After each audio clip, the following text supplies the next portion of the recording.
नमस्कारम। जय धन्वंतरी, जय आयुर्वेद, मनाड़ी वैद रविंद्र लोहान। दोस्तों, आज हम बात करते हैं स्वप्न दोष होने के बाद क्या क्या लक्षण नजर आते हैं कि हमें स्वप्न दोष हो गया है। उसके बाद हमें क्या क्या लक्षण नजर आते हैं दोस्तों। तो ये मैंने आज 30 लक्षण लिखे हैं, क्योंकि एकदम से सारी चीज़ें याद नहीं रहती और मैं बोलता हुए आपको पता, मैं आहिस्ता आहिस्ता बोलता हूँ, क्योंकि इसलिए बोलता हूँ कि कोई चीज़ छूट ना जाए।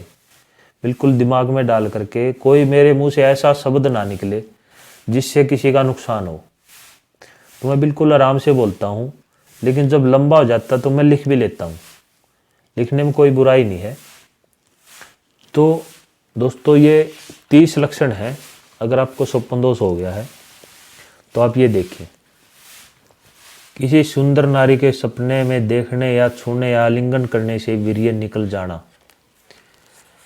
कोई औरत हमारे सपने में आ गई है तो उसके छूने से या आलिंगन करने से ही वीर्य निकल जाता है, तो वो स्वप्न दोष है। या फिर जागृत अवस्था में किसी औरत को देखने से, जागृत अवस्था में किसी औरत को देखने से या छूने से या आलिंगन करने से या फिर मैथुन की इच्छा करने से, जैसे मैं किसी से संभोग कर लूं, ऐसा सोचने से वीर्य स्खलित हो जाता है। अगर वीर्य स्खलित हो जाए तो वो स्वप्न दोष की श्रेणी में आता दोस्तों। नंबर 3 पे दोस्तों, कमर में दर्द रहना, सीधा बैठा ना रहना और लेटने या पड़े रहने को जी चाहना।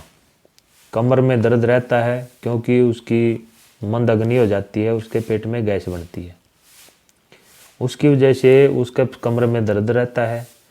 और वो खड़ा है तो वो बैठना चाहता है, और वो बैठा है तो फिर वो लेटना चाहता है। 4 नंबर पे दोस्तों, दिमाग का खाली सा जान पड़ना, सिर में दर्द बना रहना और आंखों के आगे अंधेरा आ जाना। सिर में दर्द रहता दोस्तों और आंखों के अंदर मतलब कमजोरी आ जाती है, धुंधला सा दिखाई देना या आंखों के अंदर जलन से महसूस होना, या जैसे मतलब ऐसे दिखना जैसे हमारे आगे कोई मतलब बरसात सी हो रही है आंखों के आगे, मतलब ऐसे कुछ वो दिखना। फिर चश्मा लगने की बारी आती है इसके बाद। तो ये सारे उपद्रव। और फिर है दोस्तों, बातों का याद ना रहना, पढ़ाई लिखाई में वो बच्चा कमजोर रहेगा। नंबर 5 पे दोस्तों, चित्त का शिथिर ना रहना, दिमाग उसका शिथिर नहीं रहता, एक जगह नहीं रहता। नंबर 6 पे दोस्तों, मन में तरह तरह के वहम उठना, मन में तरह तरह के वहम उठते हैं उसके। 7 नंबर पे दोस्तों, आलस्य बना रहना, किसी भी काम को दिल ना चाहना। आलस्य उसके शरीर में बना रहता है और किसी भी काम को उसका मन नहीं होता। दबाव या मजबूरी से बेमन होकर के वो थोड़ा बहुत काम करता है, लेकिन वो फिर भी अंदर से परेशान है, परेशानी में काम करता हूँ। 8 नंबर पे दोस्तों, आंखों की रोशनी कमजोर हो जाना, वो मैंने पहले ही बताया है। 9 नंबर पे दोस्तों, हाथों व पैरों के तलवों का जलना, हाथ के, और ये हाथ के तलवे हैं और पैर के तलवे नीचे वाले, वो उनके अंदर जलन महसूस होती है। मन में सदा उदासी बना रहना, दिल की धड़कन बढ़ना या धक धक करना। नंबर 12 पे दोस्तों, शरीर कमजोर हो जाना और चेहरे की क्रांति मारी जाना, उसके चेहरे के अंदर चमक नहीं होगी, उसकी आंखों के अंदर चमक नहीं होगी, मतलब मुरझाया मुरझाया सा चेहरा होगा उसका। नंबर 13 पे दोस्तों, कभी खाना हजम ना होना और कभी हजम हो जाना। इस रोग में दोस्तों कभी कभी खाना 4-5 दिन अच्छी भूख लगती है, उसका एक पीरियड होता है, जैसे 4-5 दिन उसको अच्छी भूख लगी, 4-5 दिन उसको भूख बिल्कुल भी नहीं लगी, या फिर उसको 15 दिन का या 1 महीने का होता है, जैसे 1 महीना अच्छी भूख लगी, 1 महीने के बाद फिर वो बिल्कुल कम भूख लगी, तो मतलब ऐसे एक पीरियड सा चलता है। तो उसके अंदर ऐसे होता है, कभी भूख लगती है, कभी भूख नहीं लगती है।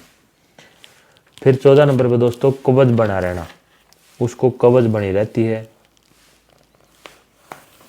और कब्ज बनने के एक बाद फिर उसको आगे चल के फिर वो अशीर का रूप भी धारण कर सकती है।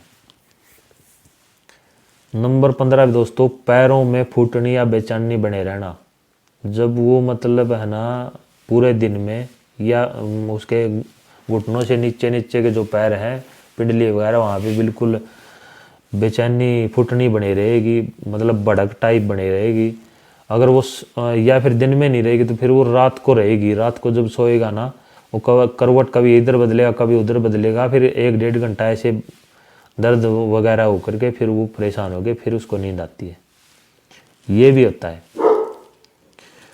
17 नंबर पे दोस्तों हाथ और पैरों के तलुओं में पसीने आना, हाथों में पसीने ज़्यादा आते हैं और पैरों के तलुओं में पसीने आते हैं। जैसे चप्पल पहनता है तो पैरों में पसीने आएंगे, या फिर जूते पहनता है तो उसके पैरों में पसीने आकर के उसके जराबों में बदबू आती है। 19 नंबर पे दोस्तों भूख का कम हो जाना।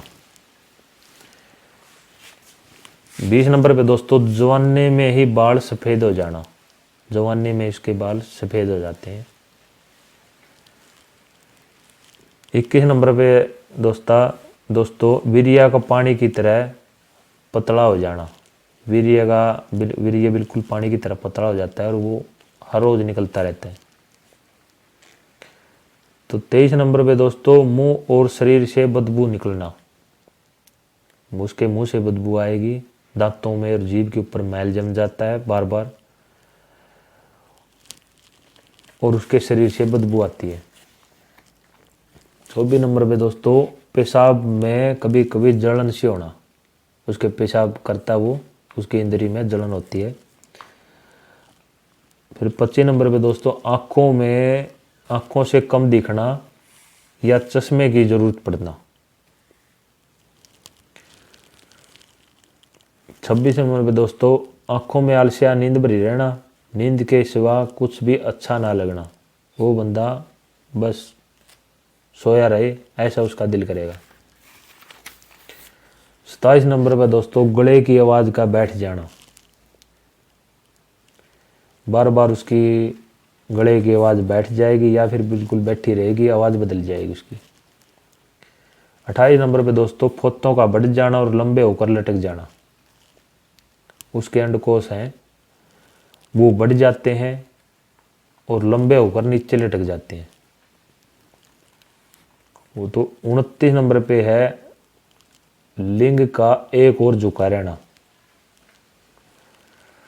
ढीला होना और छोटे के समान अत्यंत छोटा हो जाना, उसका लिंग एक और झुका रहता है और ढीला हो जाता है और छोटे बच्चे के समान, जैसे छोटे बच्चे का लिंग होता है उसके समान छोटा हो जाता है, सिकुड़ जाता है।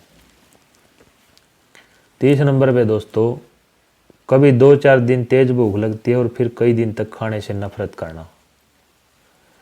तो ये सभी उपद्रव, सभी लक्षण सपन दोष होने के बाद आपको नजर आते हैं। दोस्तों ये बिल्कुल भयंकर व्याधि है, क्योंकि आप अपने समाज में देख रहे होंगे, अगर आप 10 बच्चों को ले लो, अपने रिसर्च के अंदर 10 बच्चों में से 8 बच्चों को जवानी ही नहीं आती, 2 बच्चों को जवानी आती है। यही कारण है, सौपन दोष हो जाना, शिखर पता हो जाना या बिल्कुल संभोग में वो करना। तो अपने वीर्य को बचाइए, अपने वीर्य का नाश मत करिए, क्योंकि ये सपन दोष ऐसी व्याधि है जो हमारी जनरेशन को बिल्कुल बूढ़ा बनाते हुए जा रही है। आप बिल्कुल इससे सावधान हो जाएं, अपने वीर्य को बिल्कुल बचाएं। मैं आशा करता हूँ आपको ये वीडियो अच्छा लगा होगा। आप कमेंट करें, शेयर करें। इन्हीं शब्दों के साथ मैं अपनी वाणी को विराम देता हूँ। नमस्कार।